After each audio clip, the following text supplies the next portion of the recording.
Max Verstappen is still the best driver in the world, as Kunle knows, because he has a rubbish car and he's pushing Lando Norris to the heights. McLaren has hands down the fastest car. Before it started raining, Norris was already 2 seconds clear of Verstappen after like 2 or 3 laps. It's only the rain that made that race close. If not for the rain, Norris would have won that race by 15 to 20 seconds. What are your thoughts, John? All right, so welcome to Nigeria's Formula One fanatics. I think most of us are Lewis Hamilton fanatics. I'm a Max fanatic. Hopefully, we don't have any friends from McLaren in this room. But I'm drifting there. Yeah, you're drifting. I'm drifting to Norris. Yeah. Not because I love Norris, because I like him more than Verstappen, and I want to wind you up. And I want him it doesn't wind me up anymore because I'm a realist. I know Verstappen's not going to win this year, so that's the difference. The difference between you and you guys is that not you guys, but the difference between me and you're saying that you're saying that when Liverpool fans try to jinx themselves by saying they're not going to win. I'm not jinxing. I follow me. Let him know. My sister does. Remember last year, halfway through the year, you guys remember I said Verstappen is finished. Remember that after the asymmetrical divide. You said so. So let me tell you guys, when I get on screen, my fandom disappears. I'm analytical, so I'm going to be very analytical, and I'm always analytical. Max Verstappen is still. I'm not finished. Max Verstappen is still the best driver in the world, as Kunle knows, because he has a rubbish car and he's pushing Lando Norris to the heights. McLaren has hands down the fastest car. Before it started raining, McLaren was Norris, because Verstappen passed Piastri at the start, but Norris was already 2 seconds clear of Verstappen after like 2 or 3 laps. It's only the rain that made that race close. If not for the rain, Norris would have won that race by 15 to 20 seconds. What are your thoughts, Johnny? Yes, what's his name? Verstappen's tires. I mean, his tires were very good when at the beginning, but he ran out as in the tires. He ran out of rubber. He was pushing that car to the max. And this is why McLaren is so good. McLaren has the best overall balance. They can have. They're not the best on high speed corners or low speed, but they're always number 2. What I mean is that they have a well balanced track. If you look at the telemetry, Verstappen was equal with the McLaren for the first 10 corners, but 11, 12, and 13, which are John, you have to put it on mute because the noise is really loud. Ooh. Okay, sorry. Okay. Verstappen and Russell were equal to the McLarens when it comes to the first 10 corners, but 11, 12, and 13, which are technical corners and require a lot of downforce, is where they were losing it, and they were losing their tires were getting wear. What do you think, Afolabi? What do you think about McLaren's balance, supreme balance, versatility? They're not good in one thing; they're good at everything. What do you think, Afolabi? Oh yeah, it was an all-round. It was a phenomenal performance from a very, very good car. The race pace of the car is ever so fantastic, and we saw it in the race. And I think they got their pit calls spot on as well. They were able to they switched to intermediates just during the. Can I challenge you a little bit on that? Sorry to jump in front. They kind of messed it up a little bit because that's why Piastri went out. They waited a little bit too long when the rain started, and Verstappen was behind them. He was waiting to see what they would do, and when he saw that they were both fishing off the track, they were tentative. Yes, you're right. They were tentative. It's only God that saved Lando Norris from not going off the track. But otherwise, they did pretty well with strategy. You're right. Continue. It was unusually composed under pressure. Yeah. I think Johnny had a statement too. Sorry, I feel like we keep interrupting. Go ahead, Johnny. Yes, that's where even Hamilton made the mistake again he was actually in the lead at one point, and then if he had made the right decision, whether to stay or go back to change his tire, if he had stayed with slicks, he would have actually won that race. Actually, but he had to come in. So let's go back to Afolabi to finish up. Then we're going to go back to that point because it's an interesting one. What were your last thoughts about what you were saying? I was saying that it's rather unusual to find that kind of composure under pressure from Norris. Not usually he's not usually that composed. If you can maintain that attitude, it's early days anyway. But if you can maintain that attitude, because we're already seeing the direction of this year's race is going to be Max and Norris. So if you can maintain that kind of pressure, I think he can hold his own. Yeah, Piastri really. too. Piastri was on Norris's heels first. So here's what happened. Yeah, I think he skidded off. What happened to Piastri? Because of the rain. The rain. Yeah, the rain he came. skidded off onto the grass and his engine but almost before that, cut out, so but here's a critical point. Here's a critical point. Before the rain, it was clear that Piastri was on Norris's heels. Norris was struggling with tires, and the team tells Piastri, "Don't race him. Race him later on in the race." That's fucked up. That's but fucked also, up. the race was dead and buried if not for Alonso's crash. Yeah, that would have been a 1-2. Even with a spin off, with the race was dead and buried if not for Alonso's crash. So that had a lot to play. I think that it's going to be a McLaren 1-2. I don't think Verstappen is going to have his way with Piastri like that. I think Verstappen. I think he will. Let me tell you why. Piastri made 2 errors in this race because when they told him to not push, they said don't push, don't push Norris. He then the second lap he had another mistake again and fell behind by 3 seconds to Norris. So my thing is that Piastri shows brilliance. He's a brilliant driver, but he hasn't proven that he can do this over a 26-7 season. And we know that Max Verstappen is an assassin. And you know that right now, Max Verstappen is in the sim room. And not only that, Red Bull is working on that car. The car has greatly improved because they were forecast to come 7th in this race, and they came 2nd. So even though it's a piss car, the Red Bull will get faster as the season goes by. And McLaren's margin is going to close because they've already maxed out their car. What's your thoughts, Johnny? No. Antonelli had more pace, and also this guy as well. For the other car.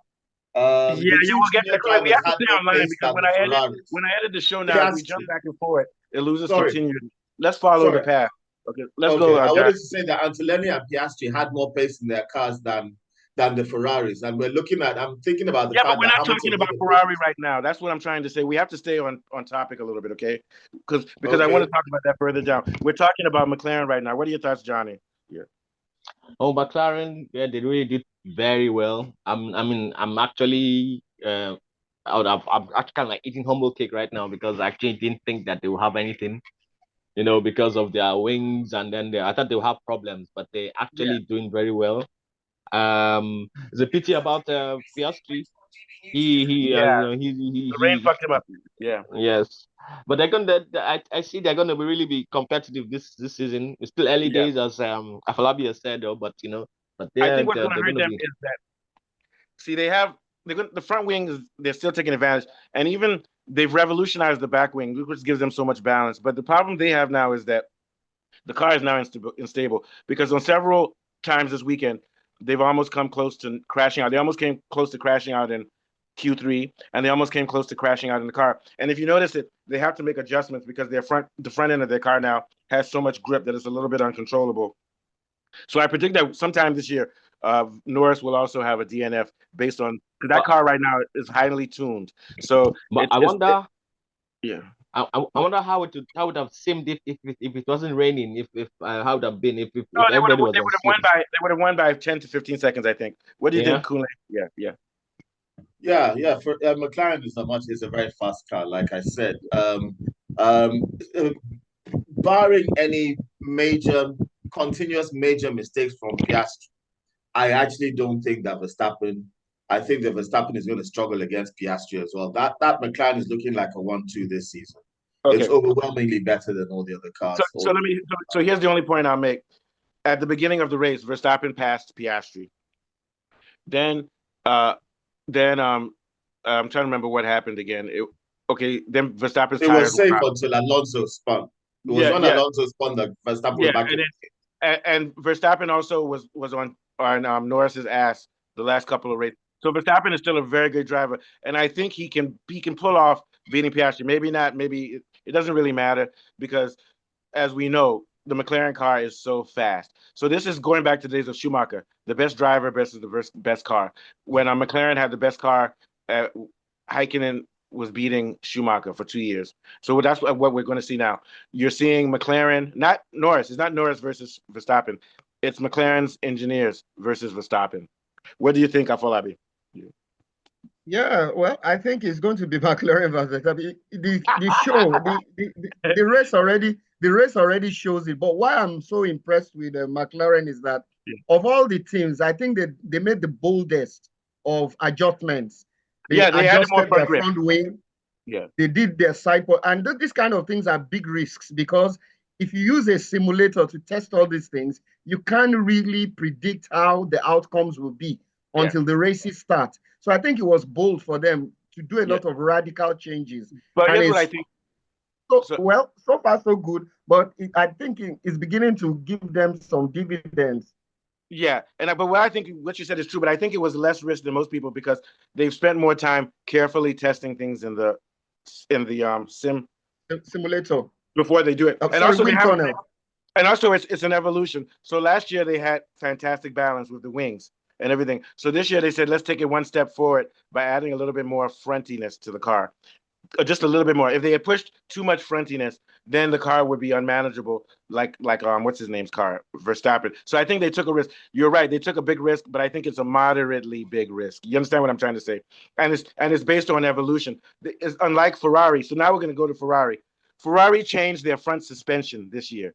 That's a very radical change, and it's stupid because they did it without sim testing. They said we're just trying something new because we want to win, and then they get rid of Sainz, who's probably the best driver on that team, and then they bring in Hamilton, who's 40-something years old, and now they have two guys on their team who are not leaders, who have no idea of what strategy is. Kunle can tell us about it. It was when it's raining. Hamilton was telling the team, lead me on, guys. Oh, you're just admitting you're not a leader. Oh yeah, talk now, Kunle. You like Hamilton? I think Ferrari's they've got to sort out their team management off track. They made bad strategic decisions in regarding the drivers and when they should not come in on tires. Mercedes normally gets these kind of things right, and Hamilton doesn't normally have to make these decisions for him. Although Hamilton was at the end having issues with Mercedes on decisions as to tires and race management. Ferrari's race management today was quite appalling because even though their car was not that fast, they still, despite all of it, they were able to hang in there. And had they made the right decisions, they could have nicked a podium. You know, I'm not saying they could have won the race. Definitely they didn't have the pace to do that, but they could have nicked a podium. And at the last minute, they made bad decisions. And I say hindsight is 2020. Hamilton is now driver 2 in a slower car. He could have stayed in Mercedes and been driver 1 in the faster car. And look at Antonelli. Antonelli came 5th. What place did Antonelli come? 5th or 6th? He came 5th or something. He did all right. Hamilton would have been up there. Man, so before we move on, when Antonelli was behind the Ferraris, he was a faster car. Hamilton should have been able to beat his teammate yesterday, Leclerc. He just let Leclerc pass him on the restart. He just let him pass him. Talking about I'm being a gentleman because I don't want to cause a crash between our team. Oh, come on, man. What are your thoughts, John? When there's rain and mayhem. What are your thoughts, John? Hamilton does like to crash out. Yeah. So there's rain and mayhem. He was. I think that's why we didn't crash. Leclerc and Hamilton would have crashed twice actually. Yeah. At the beginning and also in the on the restart. Another restart that towards the end of the race, and Hamilton actually left him pass. So since they're coming 9th, they might as well crash. But nothing to lose. I hope now Hamilton is not saying, "Oh, I made a mistake." Right now, regretting his move. I think he was actually struggling with the Ferrari system. Actually, he was. I was watching. I was watching. I was on F1 TV, and you can click onto each driver's. You're on mute or something. Race. I think is he on mute? Yeah. I can hear him. I can hear him. Oh, I can't hear him. I can't hear him. I can't hear him as well. I can't hear him. Okay, so I follow me. I gotta remind you, what did I say when Hamilton said he was going to Ferrari last year? What did I say? I think you said that he's gonna. I do remember you said he's gonna regret it. Yes, and I gave specific reasons. I said when you jump to a new team, the learning curve takes a long time, and he's too old for that. And I also said that Mercedes was already beginning. He left after winning. He had already won. Mercedes was starting to get it right again, but at the point at which he decided he's leaving, Mercedes was doing wrong. That's what I said. They were already evolving, and if you look at it, they're still evolving. Russell came 3rd. easily yesterday. George Russell came third. Russell's very smart. He knows what he's doing. Russell is very smart. He knows what he's doing. Russell will come. Russell should have come. He started getting it right after he decided to go to Ferrari. No, they started getting it right. Yeah, but here's the thing: he should know. They know their development. He's on the team. Their trajectory. They were having purposing problems the year before, but it was gradually getting better. And then he won in Silverstone, and then George Russell won in Belgium. Then they took it away from Russell, and then they gave it to Hamilton. Then they came first and second in Vegas. So what I'm trying to say is if he's studying the team instead of doing his little fashion shows, he should have seen the trajectory that the team was taking. Because even I saw it, and I'm not a Formula One expert. What's your thoughts, Afolabi? Yeah, what I feel, first and foremost, there are two things that I see that really affected Ferrari. The team chemistry was not quite there because we could see from radio communication that Hamilton was not happy with the timing of pit stops and even the choice of tires. So they're going to have challenges when it comes to the chemistry, the team chemistry. And then another important thing was, he was complaining that the wet switch and the braking systems were giving him issues, and it made the driving a lot very, very uncomfortable. So it's going to take some time before he adapts. And by the time he adapts this season, he would have lost ground on. And also, his teeth will be longer too. You know what they say when you get older. He doesn't have time on his side. Time is not on his side. To be honest, something as basic as a wet switch. Something as basic as a wet switch. And I would imagine, So what was the preseason testing all about? It was to get yourself familiarized with the car. And then they made a lot of adjustments to suit his driving style. Let me tell you something. Do you know that when Hamilton joined Ferrari, the first 2 months in the winter, he was traveling all over the world, meeting the Queen, meeting Silvio Berlusconi from heaven, even though he's dead, doing show. What I'm trying to say is that, and you know what Verstappen was doing? He was at home doing his sim racing. I'm being serious. You're going to a new team. He said he doesn't like sim. Well, that's unfortunate because in this day and age, you can't do testing on the track anymore because they don't allow it. He should have been. The problem with sim is the what ifs. What if I crash and die? At least when you're doing the sim, you know where the breaking points are. You can familiarize yourself with the track. Forget about the correlation. And the softwares for the sims have gotten a lot better with AI now. They are more accurate. Yeah, but it's that fear of the danger. There's no danger with the sim that there is. Because what I'm trying to say is that you still learn things from the sim because you learn the tendencies of the track, where everything is. So the sim is 100% like the real track in that okay, at this point, this is what I need to do. And at this point, this is where the track bends. So he didn't familiarize himself with the tracks. That's what I'm saying. The sims perfectly monitor the positioning, where the turn-off points are, and it gives you information on what you need to do technically at each part. Now, there will be a gap between what the sim tells you and what you do in real life. But if you don't do any sim at all, the gap is going to be bigger. What do you think, Mr. Johnny? Oh, he's gone. I think the bigger problem with Ferrari is they didn't have pace. Oh, Johnny's back. Go on then. Oh, yeah, Mr. Johnny, what are your thoughts on the Ferrari thing? Sorry, I think you were breaking last time. Yeah, the Ferrari, man. I just know that if Hamilton doesn't get his act together, those Italians are they're gonna feed him to the lion. They're gonna talk him. You know how these guys can be. They're racist too. Yeah, exactly. And they're gonna really, really insult his mama and his mama's mama, all that kind of stuff. His mama is Rainbow. You mean his dad? Yeah, I'll insult her too. You disgrace the white family, the right family. Yeah, exactly. Go and marry black man. But that's gonna be on our clips today. That statement I just made. Go ahead. Yeah, so I'm gonna just see how it goes. I think next week the racing next week as well. In China. I think it's more of the same. More of the same. I think Ferrari will do better though because it won't be raining, less chaos. I pegged them for coming 5th and 6th, most likely. What do you think, Johnny? Yeah. Verstappen will come first to win that race. Maybe we'll see. I expected Charles Leclerc to be in the top 5. Really, I was disappointed in this. Oh yeah, Leclerc is a bigger disappointment than Hamilton. No, yeah, I'm more expected. No, he got somebody rammed him. I think Sonoda. So somebody clipped him at the back, and then he spun. Oh yeah, so thanks. Yeah. Yeah, see, that he would have been up there. He would have been up there. But he should have done better in qualifying, though. At least, yeah. Let's see. Yeah. What place did Tsunoda come overall? Yeah. Tsunoda. Oh, I can't check him.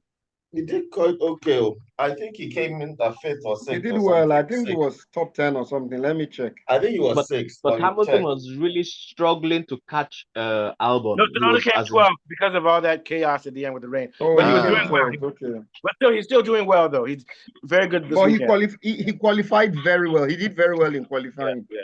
Okay, so I think there's not much more to talk about today. What other talking points do we have? Let's talk about Russell. Russell. Russell, I told you, Khalid. I think I said Russell will come third, but I said third, fourth. Russell is a fixture for that fourth position every race. Only because he doesn't have the McLaren car. Russell is a better driver than Norris and Piastri. Russell made no errors yesterday, and he always delivers. Russell will deliver what he's expected to deliver. What do you think, Johnny? Yeah. But check it out. Like Kule said, if not for the crash of Alonso, it would have been different. I mean, Russell was way back. He wasn't catching up. They were leaving him Piastri, Norris, and because he doesn't have the car. But here's what we can always say about. Go ahead. Sorry. Go ahead. Yeah. Yeah. I mean, they had dusted Russell all the way. Russell was. Oh yeah, because of their car, and they would have dusted Verstappen too, if not for the rain. We all know Verstappen is the king of rain, right? The king of pain, the king of rain. All right. Yeah. So what's his name? Yeah, Gascoigne was the king of cocaine. Let me stop. Okay, but here's what I have to say. Amnesia was the king of cocaine. But here's what I have to say about Russell. But Mr. Johnny, have you ever noticed that it's always when Russell wins is because somebody else made a mistake? But that shows you that Russell capitalizes off mistakes because he doesn't make mistakes. Do you see what I'm saying? Well, he's an opportunist. Russell's an opportunist. You guys don't want to give him his credit as the season goes along. One more thing I like to say about Hamilton. Hamilton usually has a rough start, and even in Mercedes, it's like his first 3 races are usually like what is going on. I mean, they're not really. He always has a slow start. But what I'm saying is that Russell is Mr. Consistency. He's always there like a vulture, waiting for you to make a mistake. That shows you that he's consistent. I'm telling you, and Russell signed Lewis Hamilton's paper when he was a young boy. They have a picture. Russell was like, "Don't worry, I will still meet you." That's how Russell is. Yeah. He targets people, like how he's targeted Verstappen, but it's not working with Verstappen. He cost Verstappen remember that I thought I'd be aware of Verstappen. He on purposely set up Verstappen so that Verstappen lost his Q qualifying P1 because he on purposely drove slow. I said, see, Hamilton. I mean, he on purposely drove fast and almost crashed into Verstappen and told the stewards to penalize Verstappen for driving too slow, and it was on an out lap. You get my point. So what I'm trying to say is Verstappen is very cunning. He's a snake, and he has risen very high. Right now, he's number 3 in the world. Last year, he was number 4. So my thing is that we need to watch out for George Russell because one day you just see him on the top of the podium and you wonder how he did it because he's a politician. He's definitely not the best driver. What are your thoughts, Afolabi? Yeah. Afolabi. Is Afolabi out? Yeah, I think strategically did very well. Yeah. I think can you hear me? Yeah, I can hear you. Yeah. Yeah, I said strategically he did very well. Changing to intermediates just at the right time while others were still on slicks, I think helped him to navigate better in the wet conditions. Yeah. That really helped him. And I think there were some modifications at the you're track pointing out something which is very Sorry, I keep cutting in front of you. Go ahead. Yeah. It's the timing of the recording story. They made some modifications to the track. He crashed there. But he crashed the day before, yes. Turn 6 and 7. Yeah, turn 6 and 7, but he was able to navigate properly there. I think his choice of intermediates at the right time really helped him in this race. And like you mentioned, he's a very consistent driver. And not only that, this is why he beat Hamilton. He has a higher race IQ, which means that even though he's not faster than other people, he makes his own strategy calls. He doesn't allow the team to make his own. He even overrode Mercedes several times last year to good effect. He overrode their strategy decisions. And this is what I'm saying. But my question is this. Yeah. No, go ahead. I wanted to ask if Hamilton was still in Mercedes for this race, where do you think he would have finished? I think he would have finished third or fourth. Do you think he would have made podium? Do you think he would have made podium? Much higher up. Because that Ferrari, I don't like that Ferrari car at all. He would have finished. Yeah, but look, Lorato's not here. Lorato already bought red glasses, saying I'm ready for Ferrari. You know, Lorato is also, because he's black consciousness. He's a Ferrari. Remember, Lorato bought red sunglasses. He said the future looks bright for Hamilton. Where are you now, Lorato? Where are you? It's just one race, so the future looks red. The future looks red. Red flag, danger. All right. Okay, very quickly. So let's end by talking about Antonelli. Mr. Johnny, Antonelli's fantastic. First race of your whole time life. 18 years old, 19 years old. You come fifth. Fantastic. Brilliant. In a rain track where other people like Hadjar can't even get past the first lap. Hadjar can't get past. Duhan gone. Everybody. Antonelli's showing his class, man. What do you think, Mr. Johnny? Antonelli, 10 places. He got 10 places up. He started 16th. 16th, I think. And he ended up fifth. I think that was 6 cars crashed. And so I was like, that's for me. That's just your master right there. And I have a feeling there's going to be a lot of drama between Antonelli and Russell by next year. I think this year Russell will win, but next year Antonelli, which is why Antonelli is I think Russell has enough experience. Antonelli is still learning. You can't just, it's no easy to beat somebody who beat Hamilton. Yeah, but look at somebody who just made 10 places. That's like he actually drove the world. Even when he was down in the grid, his car was still faster than the cars ahead of him, even early in the race when he was struggling. Yeah, but here's the thing. Antonelli's car was faster. Remember, Antonelli has never driven F1 before. He's 18 years old. Do you know how much pressure? If they put me, it doesn't matter how fast the car is. That boy has balls. That boy has balls. Yeah, exactly. That's what I'm saying. That's what I'm saying. I'm crediting him that he was faster, and also for a rookie to do that well in the rain, where 6 cars crashed out. Drivers like Sainz and Alonso, with all their experience, were crashing out. And Hadjar passed out in the formation. Hadjar went out in the formulation. He did a walk. Who is Hadjar? Nobody heard of Hadjar. Hadjar was number 1 in F2 last year. He's number 1 in F2 or number 2 in F2. He's a very good driver. Very good driver. For Haas, he came 5th and he came 6th or 7th in qualifying. But the point we're making is that Antonelli has proved he has nothing left to prove now. It's just a matter of time before he's number 1 in the world. Maybe 3 or 4 years from now is probably my guess. We ain't going to see nothing from that ass this season, man. We ain't going to see nothing from that ass. Let's talk about Williams. Albon came 5th. What place did Albon come? Albon, he finished ahead of the Ferraris, though. Yeah. Albon came 5th. He came 5th.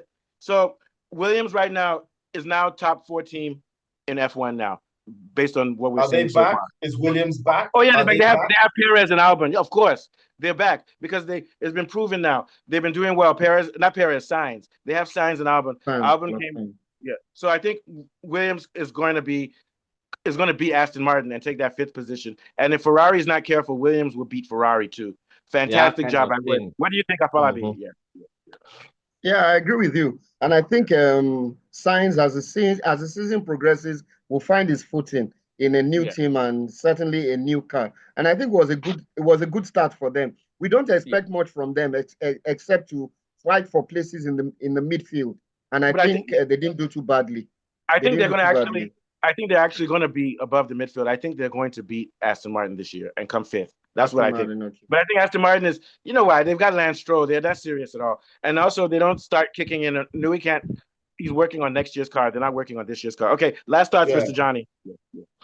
Aston Martin can get a better driver than Stroll.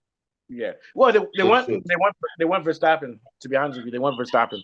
And if Red Bull doesn't come up, if Verstappen loses this year to Norris, and Red Bull doesn't fix that car, Verstappen is going to go because Verstappen can win 9 championships if you give him the car. He can win because he's driving off a rubbish car now, and he's even challenging McLaren, which is. I think if Verstappen was in the Mercedes, he would be winning. I think that he could. Yeah, he would win. He would win. And also, Toto Wolff wants Verstappen too. Yeah, so he's been chasing Verstappen for years.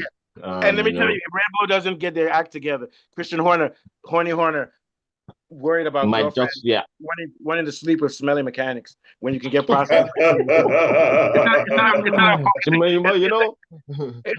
on sim work. He likes them dirty, like maybe likes them dirty and greasy. That's why. They're out to work abroad at a gasket. All the beautiful women his money can buy, and he's looking for mechanic. Kool-Aid, what happened, Horner? She blew my gasket. All right. As usual, great show, guys. Any last thoughts, Kool-Aid, before Afolabi takes us out? Yeah. Okay. So that was a hectic mayhem of a race with the unpredictability of the weather. But in spite of the weather, the quality of Verstappen shone. The quality of the power of the McLarens also showed out. I think that the cars, despite the unpredictability of the race, the results actually reflected a lot of the suspicions about the performance potentials of all these cars. I'm looking forward to seeing what happens in China. And I hope that whatever happens, the race is as close and exciting as unpredictable as it had been this morning. Yeah, I think you're saying that you predict that Verstappen will win China. I hope that's true. Yeah. I predict that no. I think Norris will win China, Verstappen will come second, and I think Russell will come third. Yeah, that is the usual. Piastri should be coming second, but I think he's something wrong with him. There's something he's the killer instinct there. His girlfriend travels with him all over the. His girlfriend lives with him and travels with him. His fiance travels with him throughout the whole circuit. When I say something wrong with him psychologically, it's relative. I mean, it's very, very tiny, but it's enough for him. I think you know what it is. He has a wife, and she travels with him on the circuit everywhere. That one is more busy looking at his wife than at the track. That's what I think. And he just signed a contract for 20 million pounds or 200 million pounds, something ridiculous like that. That's what happened to Checo. You give somebody money. They gave Checo 500 million or something. Then all of a sudden, you stay at home and drink some more stout, eat some more food, and next thing you know, you're overweight. And then the guy comes. He lost his hunger. That's what I'm saying. He'll get it back soon. Don't worry. He'll get it back. Last thoughts, Mr. Johnny. Oh yeah, well I think Kool-Aid said it all. I mean, that was a nice finish by Kool-Aid too. Yeah. So I'm looking forward to next week. See how it goes. I really hope Hamilton does a bit better. I'm going to see how Antonelli is really. I really want to see how Antonelli and Russell. I want to see them really start racing. I want to see them. See how they go. Then the Red Bulls. Well. See how that one goes as well. Yeah, they're doing well. All right, so take us out, Afolabi. Yeah, it's been another wonderful Formula One show. We'll be back sometime during the week to build up to China this weekend. Oh yeah. And from Mr. John, Kool-Aid, Mustafa, and myself, bye for now. Bye. Nice one. Very good show, guys. Okay. Good show, guys.